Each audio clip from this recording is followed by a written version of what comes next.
তুমি আজকে 3D studio ম্যাক্সে উইন্ডোতে বক্স সানসেট দেবা। সর্বপ্রথম উইন্ডো সিলেক্ট করে অল্টার ধরে কিউ, ওকে। তারপর আমাদের যে কাজটা করতে হবে, রেক্ট্যাঙ্গেল সিলেক্ট করবা। কোথায় ক্লিক করবা?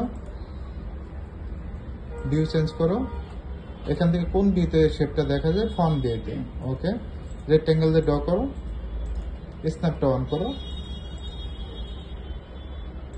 ফার্স্ট পয়েন্ট, সেকেন্ড পয়েন্ট, স্ন্যাপটা অফ করে দাও। মাউসের right, convert to SP line. তারপর অবশ্যই এসপি লাইনে টিক দিতে হবে। আউটলাইনে -6 দিবে, -6।